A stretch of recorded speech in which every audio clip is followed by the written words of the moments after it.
Bienvenidos, soy Martín Chara. Hace ya unos años me dedico a la enseñanza de la filosofía en el nivel secundario y también en el nivel superior. Bueno, en primer lugar quiero agradecer a Sergio, el creador de este grupo, por la invitación. Y también quiero agradecer a todos los participantes de este grupo de la filosofía del yoga. Los filósofos occidentales decían que el hombre es un zoon politikon, ¿sí? Ellos decían que el hombre es un animal social, un animal que se desarrolla intelectual, moralmente, dentro del contexto de la polis, dentro del contexto de la ciudad-estado. Y como animales sociales que somos, nos relacionamos con los demás a través del lenguaje, a través de la palabra, el logos. Y a veces no todo lo que hablamos o no todo lo que escuchamos despierta en nosotros el mismo tipo de interés.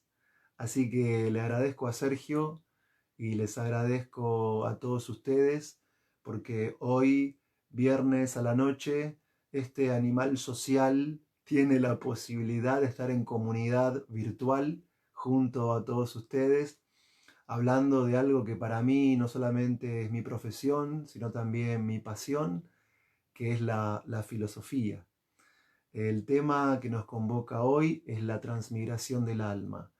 Y así como cuando uno abre un texto académico y el texto nos dice de qué va a tratar la obra, en qué marco teórico se apoya, también el texto nos dice cuáles van a ser los alcances, ¿sí?, de las ideas que se van a expresar.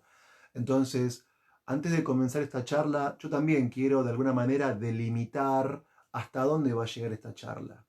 Es decir, el tema de la transmigración del alma es un tema muy interesante, muy complejo dentro del ámbito filosófico, pero yo quiero aclarar algo para poder delimitar la expectativa que ustedes pueden llegar a formarse respecto de esta charla. Quiero decir con esto que sobre la transmigración del alma se ha escrito muchísimo en el pasado, en el presente, y me animaría a decir, aunque nunca hago futurología, que también se va a escribir sobre la transmigración del alma en el futuro. Y lo que simplemente vengo a ofrecerles hoy es nada más que una introducción. Es como, de alguna manera, si pensásemos con una analogía, el tema de la transmigración del alma es como intentar comenzar a navegar por un océano bien extenso y bien profundo. Y yo lo único que vengo a ofrecerles hoy es acercarnos un poquito a la playa, les diría hasta donde se da la rompiente de las olas y no pasar de ahí. Así que, bueno, quiero darles a todos ustedes la bienvenida a este encuentro de hoy. El grupo se llama La Filosofía del Yoga y el punto es que el término yoga está muy relacionado con la palabra yukta en la lengua sánscrita, significa unión, conexión, conectar. Y quienes estudian yoga saben que hay muchos tipos de yoga. Y si hablamos específicamente de Hatha Yoga, el Hatha Yoga tiene que ver con ciertas posturas físicas, con cierta respiración y cualquier tipo de contacto que uno tenga con el yoga, obviamente con un profesor o un instructor calificado en el tema, es siempre un contacto positivo.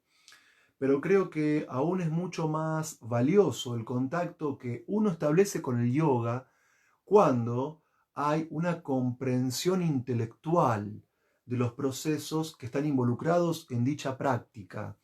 O sea, aunque algunas personas puedan asociar superficialmente el yoga a únicamente ciertas posturas físicas, asanas o ciertas técnicas respiratorias, pranayam, en realidad el yoga implica una cultura que tiene como base una filosofía muy, muy profunda. Entonces, hoy quisiera hacer nada más que una pequeña introducción a modo de un aporte muy, muy básico para poder complementar desde una perspectiva filosófica eh, esta mirada respecto de qué entendemos por yoga y en este caso transmigración del alma.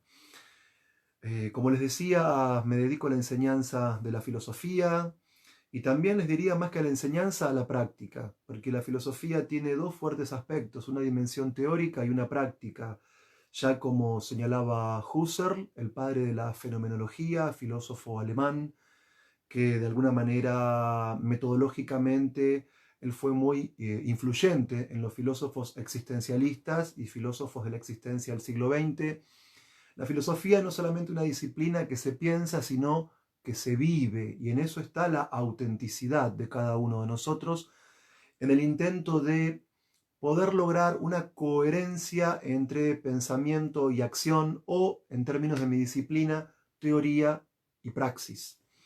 Entonces, leyendo a un filósofo oriental contemporáneo, él decía que obviamente el ser humano tiene muchas necesidades, no hace falta mucha filosofía para entender esto, todos nosotros tenemos necesidades económicas, todos nosotros tenemos necesidades afectivas, todos nosotros tenemos necesidades de tipo morales, necesidades intelectuales y también, por supuesto, en la profundidad de nuestro ser, filosóficamente hablando, nos encontramos con necesidades espirituales.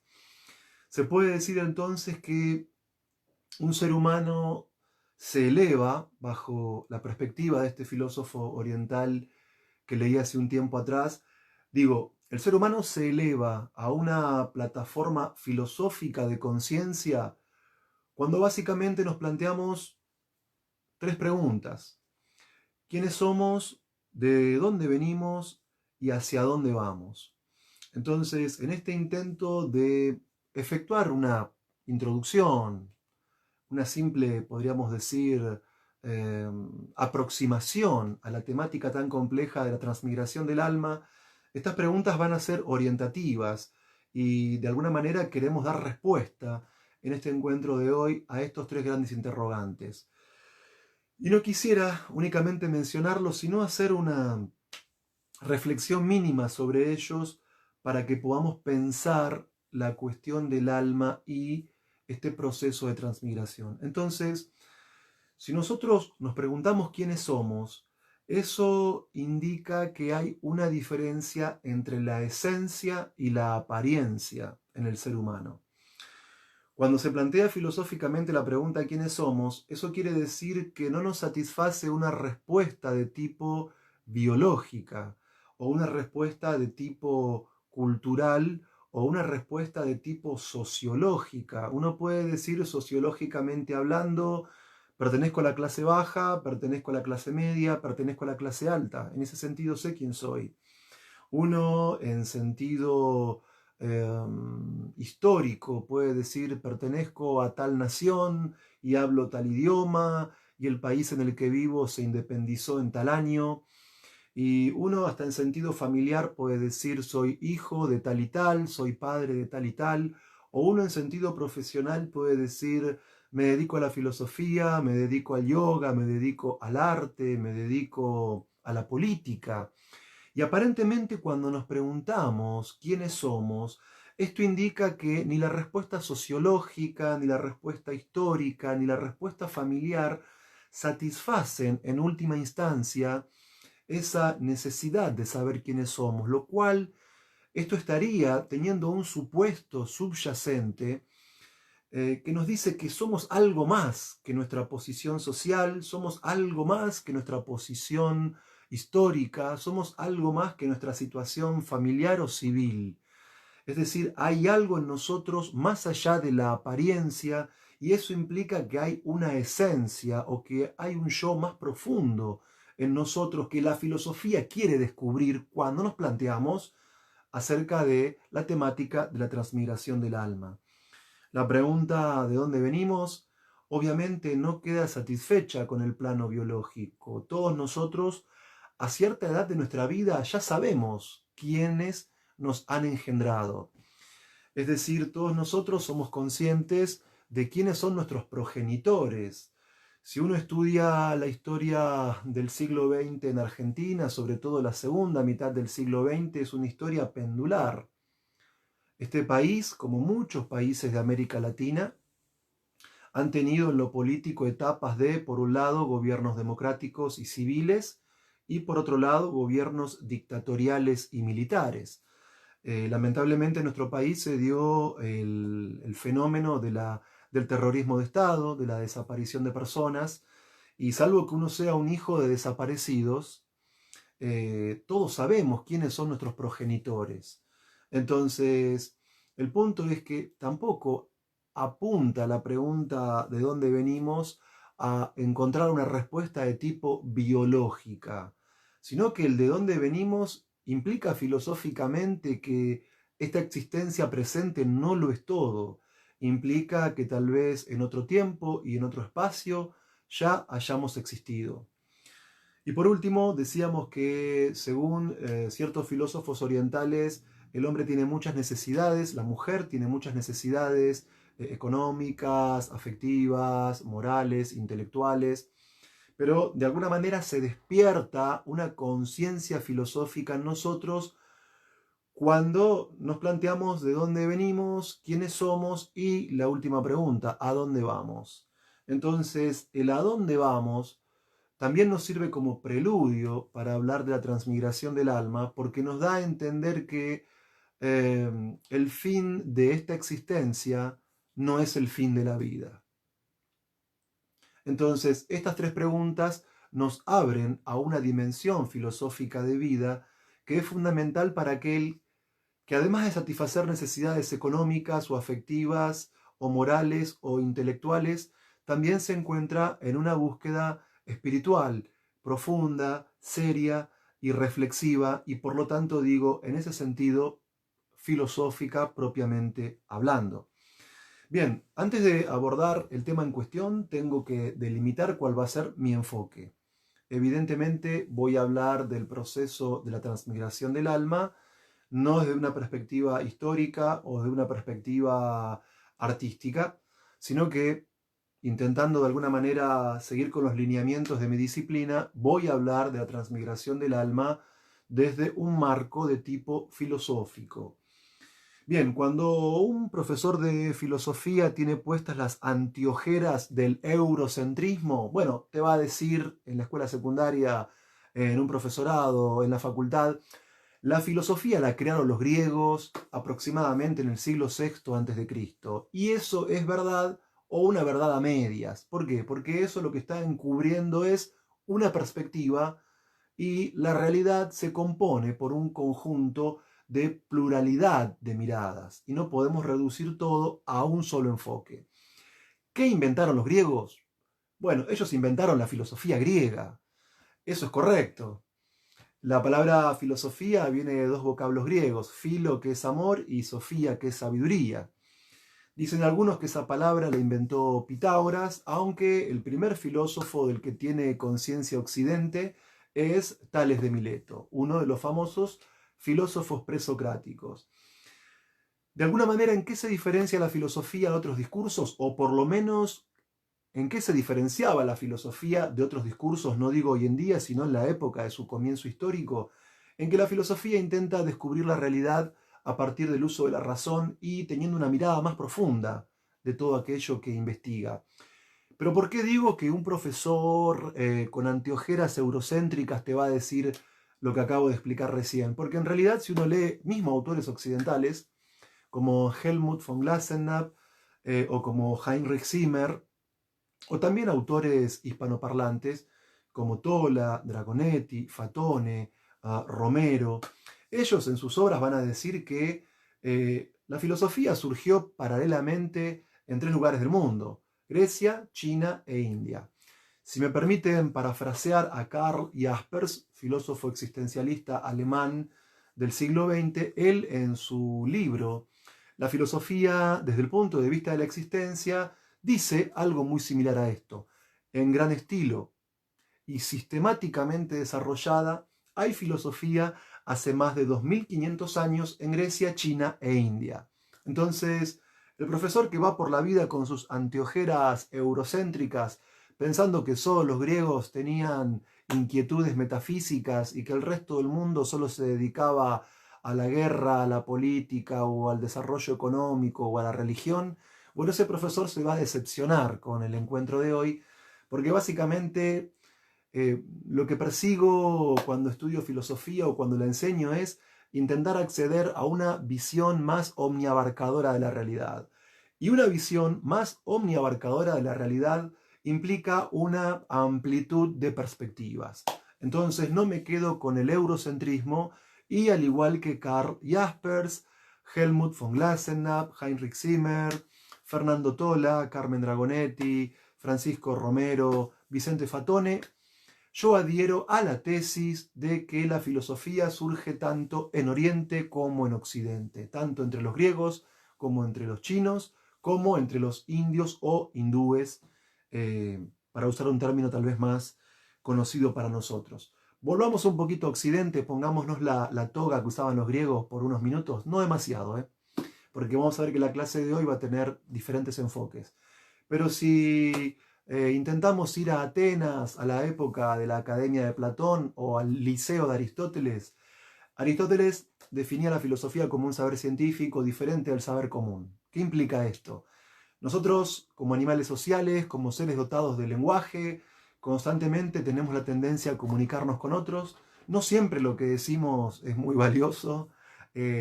Por eso es que es importante que haya espacios como este grupo de la filosofía del yoga, para poder tener una mirada más introspectiva y más filosófica de la realidad. Pero digo, para Aristóteles, muchas veces la gente habla sin saber lo que dice. Hoy en día podemos, con una mirada crítica, asumir que muchas personas repiten lo que escuchan de los demás. Mucha gente repite lo que escucha de los medios masivos de comunicación, que obviamente hay siempre bajada de línea. En cambio, el discurso filosófico, bueno, me adelanto mucho a los griegos y me voy casi a la modernidad con Kant, es un discurso crítico, es un discurso analítico, o sea, es un discurso donde no somos ingenuos y no creemos todo lo que escuchamos de una, sino que la filosofía implica un ejercicio de la razón, al menos en Occidente, para cuando comprendemos algo, hacerlo desde la evaluación de las causas más profundas que determinan el fenómeno que estamos estudiando. Y en Occidente, al igual que en Oriente, la filosofía es una disciplina omniabarcadora. Muchos de ustedes ya saben, no me voy a detener tanto en esto, esa famosa frase que dice que la filosofía es la madre de todas las ciencias. Y sí, y en gran medida es casi cierto en un punto, por lo menos en Occidente, ¿sí? Porque lo que hoy llaman física, química, biología, sociología, economía, psicología, son todas ciencias que hoy tienen una autonomía en cuanto a objeto de estudio, en cuanto a método, en cuanto a marcos teóricos, en cuanto a leyes, pero que originalmente en Occidente nacieron de la filosofía. Fueron parte, en la época de los griegos, del discurso filosófico. Entonces, la filosofía como actividad omniabarcadora, cuando intenta estudiar el origen de todo, está dando lugar a una de sus ramas, que es la metafísica. La filosofía, cuando intenta comprender qué es la virtud o cuál es el sentido de la vida, está entrando en el campo de la ética.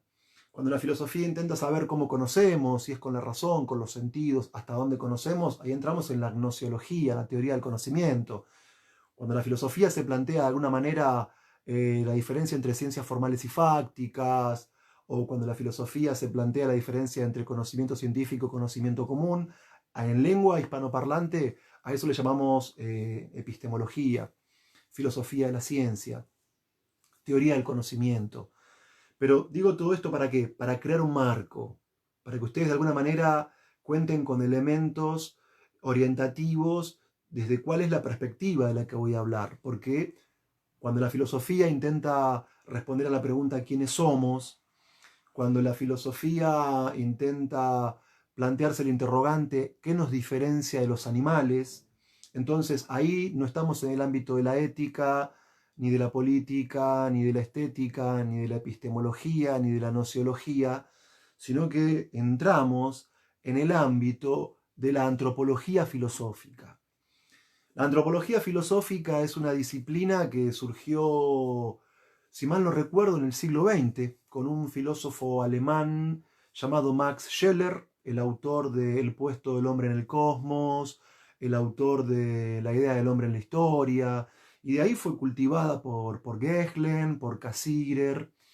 Tuvo un cierto auge en un periodo del siglo XX la antropología filosófica, pero básicamente hoy no vamos a hablar de antropología filosófica contemporánea, sino de antropología filosófica antigua.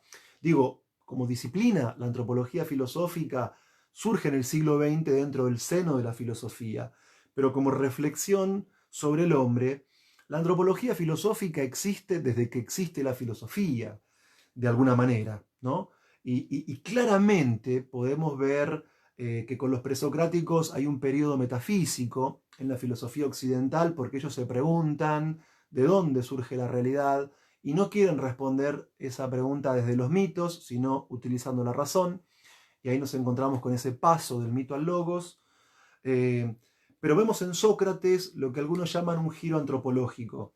¿Por qué? Porque Sócrates, el maestro de Platón, él, siguiendo esta máxima del oráculo de Delfos, era muy insistente en esta máxima: conócete a ti mismo. Entonces, el conocernos a nosotros mismos implica en la filosofía no un desplazamiento absoluto de las cuestiones de índole metafísica, sino un giro al establecer una prioridad en el ámbito filosófico respecto de la investigación acerca del ser humano, su naturaleza, su esencia, podríamos decir también su alma.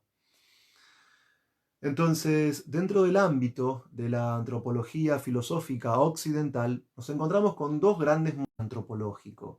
Bien, el encuentro de hoy, que va a tratar sobre la transmigración del alma, gira dentro del ámbito de una filosofía de tipo antropológica orientada hacia el plano del dualismo. Y acá quiero hacer una salvedad respecto de la metodología con la que vamos a tratar. Como dije previamente, el alcance del encuentro de hoy es nada más que introducir. Bien, hubo un problema de señal con el Wi-Fi, se interrumpió la transmisión. Quisiera saber, por favor, si me están viendo nuevamente y si me están escuchando. Bien, como les decía, el encuentro de la clase de hoy es nada más que introductorio. Sobre la transmigración del alma se puede decir muchísimo, esto es nada más que el ABC. Entonces estaba haciendo referencia a la metodología, ¿sí? Primero el enfoque, hablamos de filosofía, dentro de filosofía, de antropología filosófica, dentro de antropología filosófica hablamos de dualismo antropológico, que es la postura que diferencia en el hombre un cuerpo respecto del alma. Y también, evidentemente, como se hace en las monografías de la carrera de filosofía o como se hace en las tesis universitarias, voy a trabajar con un contrapunto. Es decir, voy a intentar ofrecer para todos ustedes dos diferentes perspectivas. Es decir, dentro de la filosofía, dentro de la antropología filosófica y dentro del dualismo antropológico, hoy vamos a estar hablando de la mirada que tiene Occidente a través de la obra de Platón y hoy vamos a estar hablando de Oriente y la mirada que tiene sobre la transmigración, un gran clásico que es el Bhagavad Gita. Entonces, bueno, yo quiero de alguna manera poner de manifiesto cuál va a ser la metodología del encuentro de hoy, porque, bien, como les dije, adhiero a la tesis de que hay filosofía tanto en Oriente como en Occidente, y también pongo de manifiesto este intento de juego de perspectivas, Oriente-Occidente, con el tema de la transmigración del alma, y sobre todo también porque es el tema de mi investigación de tesis de licenciatura. Entonces, este punto para mí es muy interesante en lo personal y agradezco muchísimo a Sergio por esta invitación. Así que hoy vamos a hablar de este dualismo antropológico. Hoy vamos a hablar de esta diferencia entre el cuerpo y el alma. Bien, esta concepción está presente en la mitología, esta concepción está presente en la literatura, esta concepción está presente en la filosofía y esta concepción está presente también en la religión.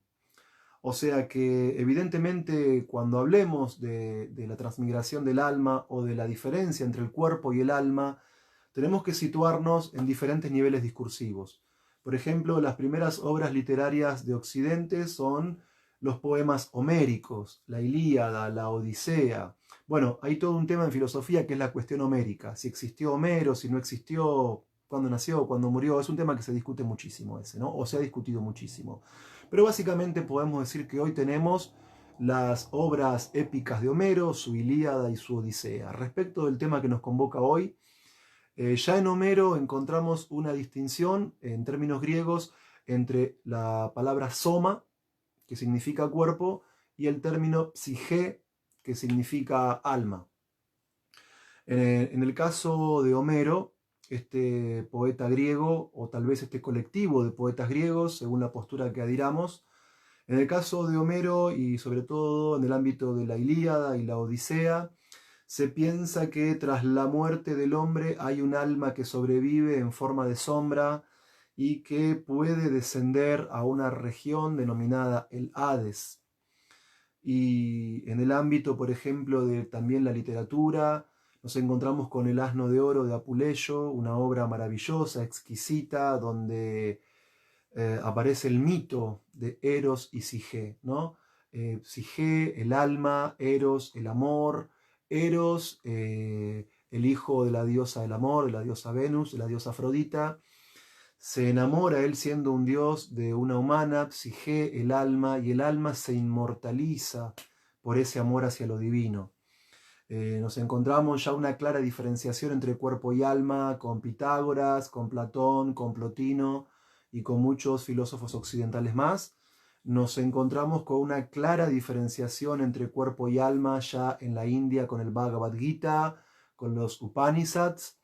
Y también nos encontramos desde el punto de vista religioso con una creencia en el alma y su supervivencia en el cristianismo y en el islam.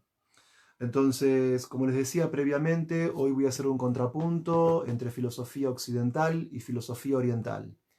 Como representante de la filosofía occidental, Platón, el fundador de la academia, discípulo de Aristóteles, discípulo de Sócrates y maestro de Aristóteles, uno de los grandes filósofos de Occidente. Marco conceptual, su obra denominada Fedón. En el Fedón, como ustedes saben, y como en casi todas sus obras, en realidad como en todas sus obras, Platón escribe en forma de diálogo, casi siempre, aunque no de modo absoluto. Sócrates es el personaje central de los diálogos de Platón, aunque en los últimos escritos de Platón la figura de Sócrates aparece pero relegada. Como dije, Platón es un filósofo griego, vivió varios siglos antes de Cristo, y en esta obra, que es el Fedón, Platón nos narra el último día de la vida de Sócrates. Y qué mejor momento para hablar de la transmigración del alma cuando uno se encuentra justo a punto de morir. Como cuenta Platón en uno de sus libros, La Apología de Sócrates, Sócrates fue sometido a un juicio y fue condenado a muerte, a beber cicuta. Entonces, antes de que se ejecute la sentencia, él estuvo un tiempo en prisión. Y en este libro, Fedón, Platón nos cuenta el último día de la vida de Sócrates. Bien, siguiendo con el contrapunto, como utilizamos en las monografías o en las tesis universitarias en la carrera de filosofía, el otro anclaje conceptual va a estar en el Bhagavad Gita. Este texto, el Bhagavad Gita, es un clásico de la filosofía de India. Mientras que en el Fedón de Platón nos encontramos con un diálogo entre Sócrates y sus amigos, y entre ellos Sinias y Cebes. En este Bhagavad Gita, que a diferencia del Fedón que fue escrito en griego, el Bhagavad Gita fue escrito en sánscrito. El Bhagavad Gita es un libro central dentro de la cultura, dentro de la filosofía, dentro incluso de la religión de India. Y decía, mientras que en el Fedón tenemos un diálogo entre Sócrates, varios amigos, y entre ellos Sinias y Cebes, en este Bhagavad Gita clásico de la India, compuesto en lengua sánscrita, nos encontramos muchos diálogos, uno entre Dhritarashtra y Sanjaya, otro entre Duryodhan y Dhritarashtra, pero el diálogo central es el que se da entre Krishna y Arjuna. Es decir, ese diálogo establecido entre Krishna y Arjuna va a ser fundamental. Y también es un diálogo que se produce en una situación límite. Como dijimos en el Fedón, nos encontramos con el último día de la vida de Sócrates, y en el Bhagavad Gita nos encontramos con un Krishna y un Arjuna que se encuentran presentes en un campo de batalla, donde obviamente hay proximidad con la muerte. Entonces, en primer lugar, quisiera establecer un conjunto de similitudes sobre el tema este del cuerpo, el alma y la transmigración del alma. Tanto en el Fedón de Platón, que es un gran texto filosófico occidental sobre el tema, como en este Bhagavad Gita tal como es, que es un gran texto oriental sobre la cuestión de la filosofía y las grandes preguntas que iniciamos con el encuentro de hoy: quiénes somos, de dónde venimos y a dónde vamos.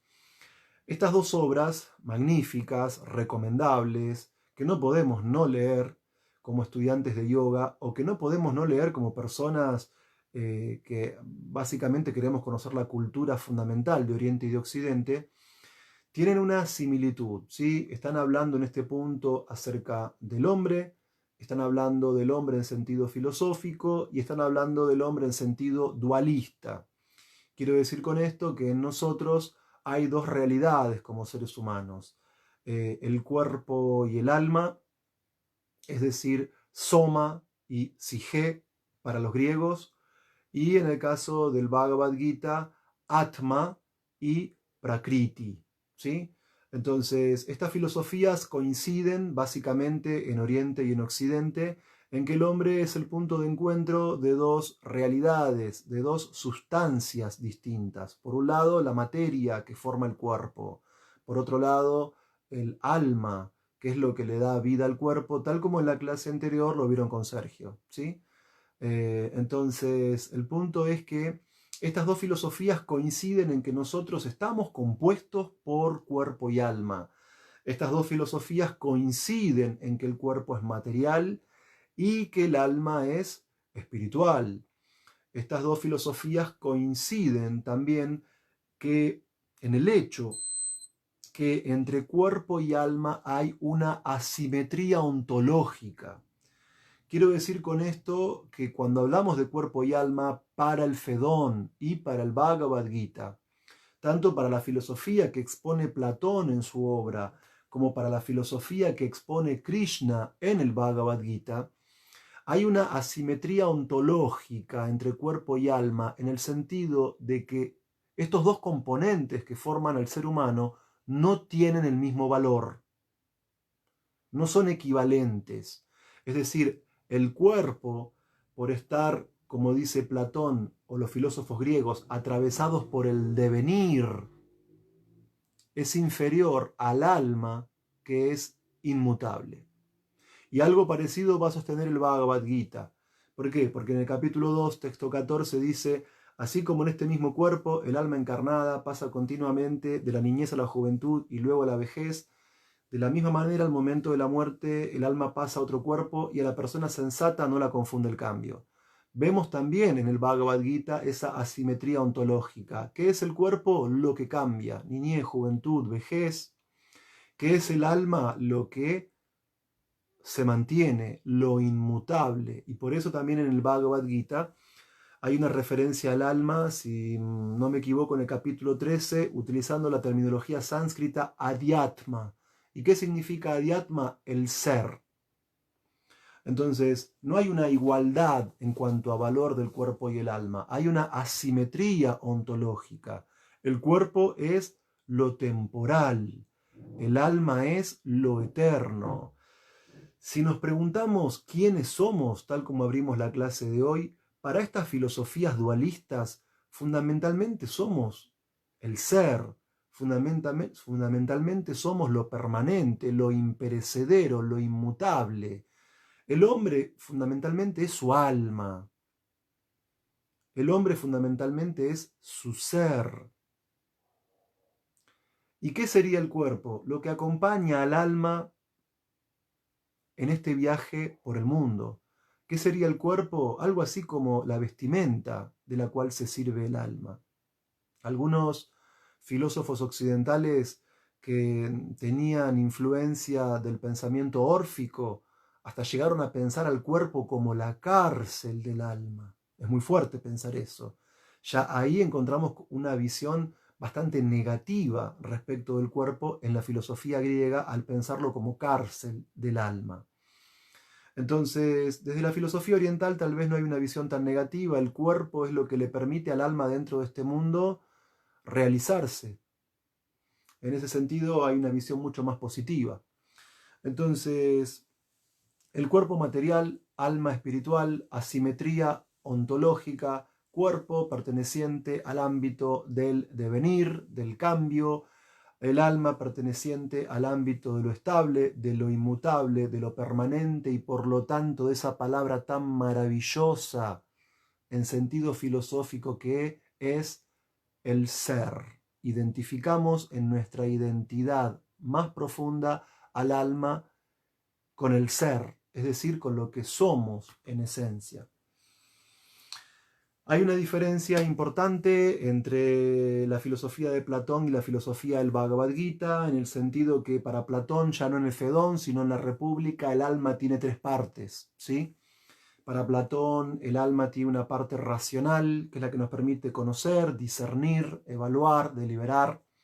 Hay una parte del alma denominada irascible, que es el alma donde se sitúa la posibilidad de practicar ciertas virtudes como la justicia, la valentía, esa voluntad que nos permite tomar las riendas de nuestra vida de manera correcta cuando esa parte irascible va guiada por la parte racional. Y hay una parte del alma que es la concupiscible, según Platón, que es la parte del alma donde se alojan todos los deseos. En la República Platón dice que en el alma hay deseos de todo tipo, tantos positivos como negativos.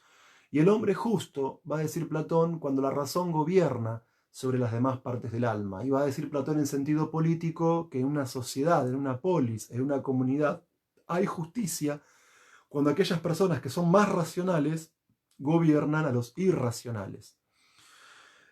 Acá aparecen las diferencias. Para el Bhagavad Gita el alma no tiene partes, sino que aquello que nos permite desear cuando estamos en contacto con el cuerpo no es directamente el alma, sino la mente. Aquello que nos permite discernir entre lo correcto y lo incorrecto básicamente es la inteligencia. Y aquello que genera en nosotros un sentido de identidad, soy argentino, soy profesor, soy padre, soy esto, soy lo otro, básicamente es el ego falso.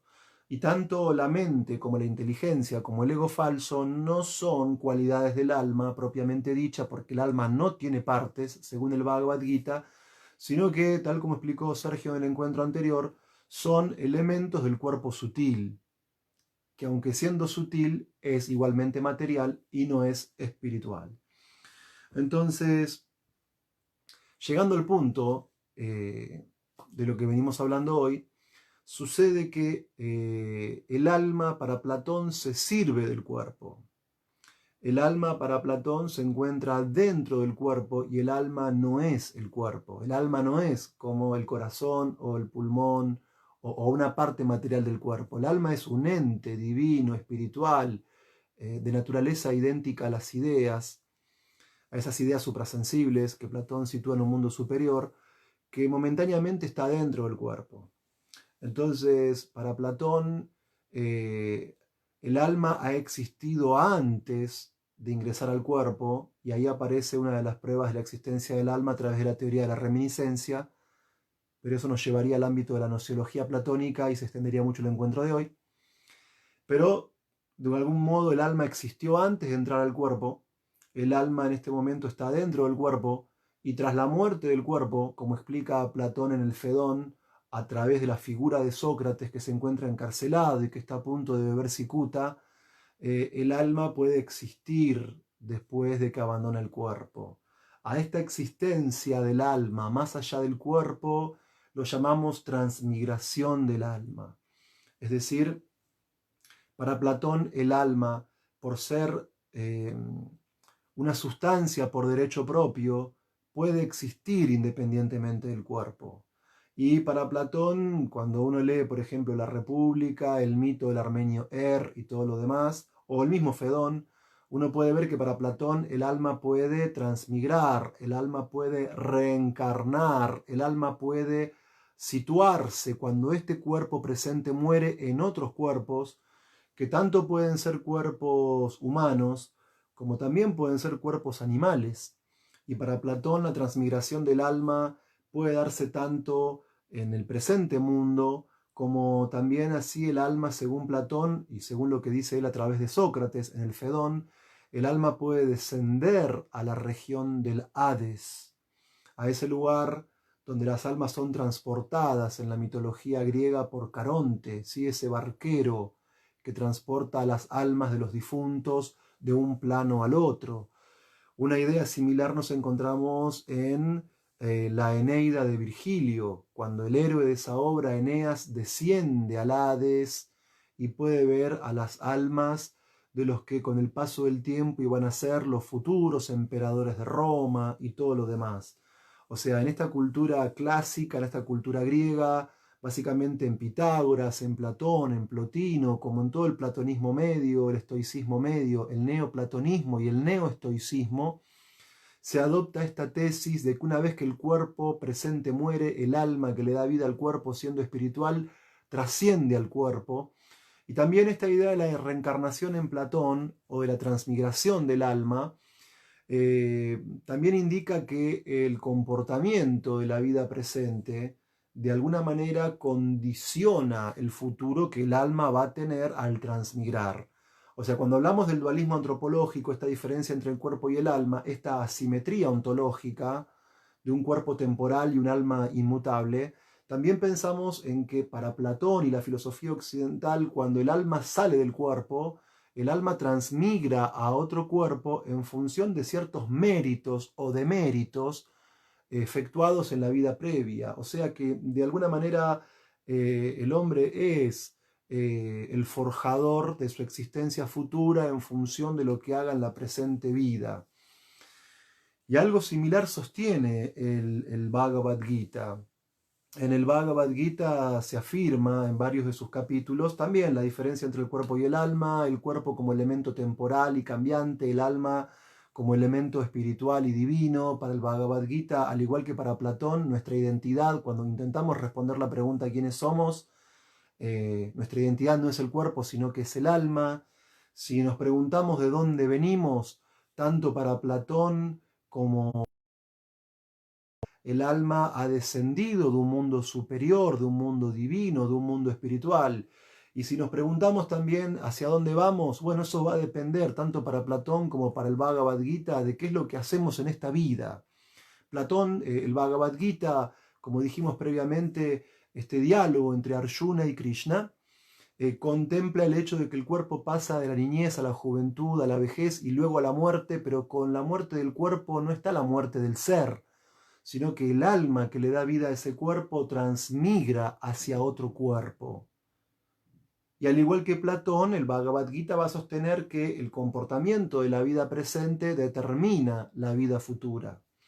Entonces, al igual que para Platón, según el Bhagavad Gita, en una próxima existencia, el alma que le da vida a este cuerpo puede volver a estar en un cuerpo humano, o el alma puede estar en un cuerpo animal, o en diferentes tipos de cuerpo. O sea que el tema fundamental para el que me convocaron hoy, que es la transmigración del alma, es el pasaje de un alma espiritual de una existencia a otra. Que el alma transmigre implica que el alma no es una parte del cuerpo. Que el alma transmigre implica que el alma es un ser que habita dentro del cuerpo, que el alma se sirve temporalmente del cuerpo, pero que cuando el cuerpo finaliza, o lo que llamamos muerte en lenguaje de sentido común, no implica la muerte del alma, sino que el alma sobrevive, el alma trasciende al cuerpo. Pero también esta idea filosófica de Oriente y de Occidente, que es dualista, no solamente nos señala una diferencia entre el cuerpo y el alma, no solamente nos señala el hecho de que el alma, una vez que el cuerpo muere, sigue existiendo, sino que este enfoque filosófico también nos enseña que es muy fundamental hacer un buen uso de este cuerpo, hacer un buen uso de la vida humana. ¿Por qué? Porque en la transmigración, nuestras próximas existencias van a estar determinadas en parte por lo que hagamos en la existencia presente.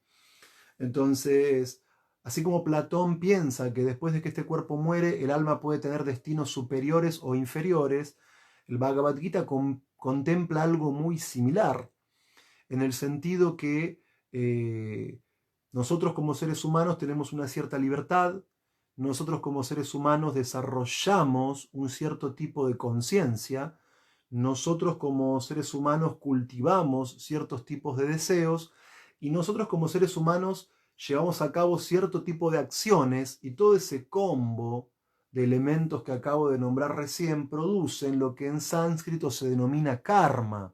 Entonces, para la filosofía presente en el Bhagavad Gita que expone Krishna ante Arjuna, nuestro karma va a determinar qué tipo de transmigración va a tener nuestra alma. Entonces, el punto es que podemos decir que según la filosofía oriental y concretamente la filosofía del Bhagavad Gita, el hombre es el arquitecto de su propio destino, porque con nuestra libertad, con nuestros pensamientos, con nuestros deseos, con nuestras acciones, estamos creando un karma nosotros mismos que va a determinar que cuando este cuerpo presente muera, el alma pase a otro cuerpo. Entonces somos nosotros quienes creamos nuestro propio destino en función de todos estos elementos que he nombrado previamente. Y por eso me parece importante que hablemos en este grupo de filosofía de yoga, de la diferencia entre el cuerpo y el alma, de la temporalidad del cuerpo, de la eternidad del alma, y de la importancia de nuestras acciones, deseos, pensamientos y el uso de la libertad, porque al menos dentro de este marco teórico el hombre es el arquitecto de su propio destino. Entonces, para que esto no quede en una clase de filosofía abstracta, como les dije, según Husserl, la filosofía se estudia pero también se vive. Creo que dentro del ámbito de la práctica del yoga, una conclusión interesante de estos postulados tiene que ver con que si partimos de las reglas de juego de los autores que vimos hoy, Platón por un lado, Bhagavad Gita por otro, entonces es muy importante qué hacemos con esta vida humana. Es muy importante qué uso le damos al cuerpo. Es muy importante qué uso le damos a la libertad. Es muy importante qué tipo de pensamientos tenemos. Es muy importante evaluar qué tipo de deseos estamos de alguna manera experimentando. Y también es muy importante pensar qué tipo de acciones estamos ejecutando en el día a día, más allá de la abstracción filosófica, sino que toda esta comprensión del dualismo filosófico, jugando con este marco teórico, nos permite repensar qué hacemos con el día a día, qué hacemos con nuestra vida y qué tipo de destino queremos para nosotros. ¿Por qué? Porque en la medida que nosotros olvidemos, según este marco teórico, nuestra identidad profunda, que es espiritual como almas, y nos identifiquemos con el cuerpo y nos identifiquemos con los deseos materiales, entonces en nuestras próximas vidas, nuestros próximos nacimientos van a ser materiales.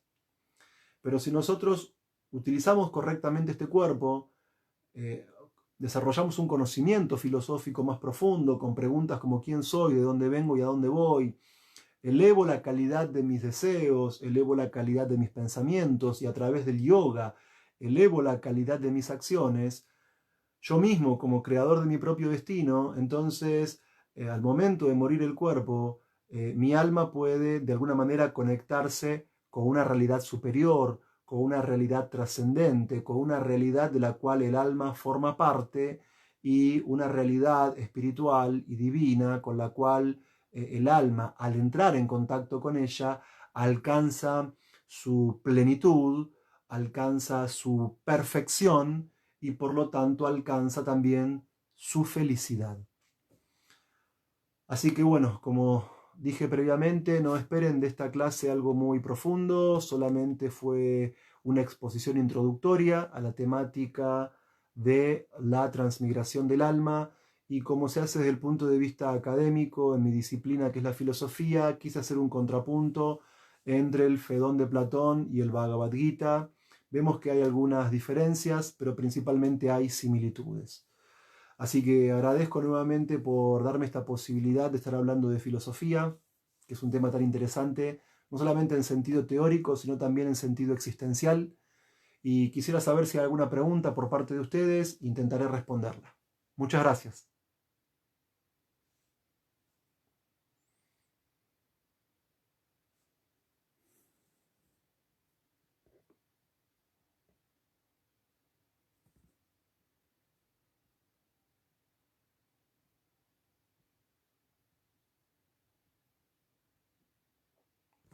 Bueno, observo que no hay preguntas.